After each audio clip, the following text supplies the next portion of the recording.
एक गांव में रघुवीर नाम का एक समझदार और मेहनती किसान रहता था। उसकी मेहनत से सारे गांव वाले प्रभावित थे, लेकिन उसकी एक समस्या थी। उसका इकलौता बेटा राहुल बहुत आलसी था और खेती में हाथ नहीं बटाता था। राहुल बेटा, हमारी जमीन बहुत अनमोल है। अगर हम मेहनत करेंगे तो ये हमें अच्छा फसल देगी। आओ, खेतों में मेरी मदद करो। लेकिन राहुल हमेशा कोई न कोई बहाना बना देता था। ओह बाबा, आज धूप बहुत तेज है। कल मैं आऊंगा। दिन बीतते गए, हफ्ते बीतते गए, लेकिन राहुल कभी मदद करने नहीं आया। रघुवीर अकेले ही खेत में मेहनत करता रहा। एक दिन रघुवीर बीमार पड़ गया और अब वो खेत में काम नहीं कर सकता था। फसल सूखने लगी और जमीन बंजर हो गई। रघुवीर, अगर तुम्हारा बेटा मदद नहीं करेगा तो जमीन मर जाएगी। फिर तुम क्या करोगे? मेरे पास एक योजना है। मैं राहुल को मेहनत की कीमत सिखाऊंगा। एक दिन रघुवीर ने राहुल को अपने पास बुलाया।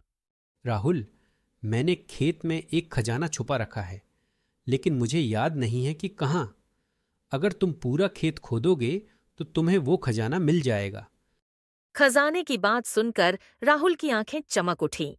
वो तुरंत खेत में गया और खोदने लगा। उसने पूरा खेत खोद डाला, लेकिन खजाना नहीं मिला। बाबा, मैंने पूरा खेत खोद डाला, लेकिन मुझे कोई खजाना नहीं मिला। उसके बाद अपने बेटे के साथ खेतों की ओर चला गया। अरे मेरे बेटे, देखो अब जमीन कैसी हो गई है। यह अब बीज बोने के लिए तैयार है। यही असली खजाना है। अब बीज बो दो और देखना मेहनत का फल कैसे मिलता है। राहुल ने अपने पिता की बात समझी। उसने बीज बोए और फसल की देखभाल की। उस साल फसल बहुत अच्छी हुई। राहुल, तुमने मेहनत की अहमियत समझ ली है। जमीन ने तुम्हें इनाम दिया है। हाँ, अब मुझे समझ आ गया कि असली खजाना मेहनत में छुपा है।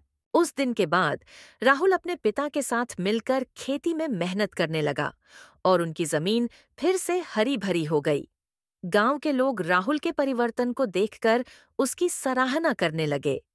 असली खजाना मेहनत में छुपा है और केवल कड़ी मेहनत से ही हमें उसका इनाम मिलता है। और इस तरह समझदार किसान और उसके बेटे की कहानी पूरे गांव में फैल गई, जो सबको मेहनत और लगन की अहमियत सिखाती है।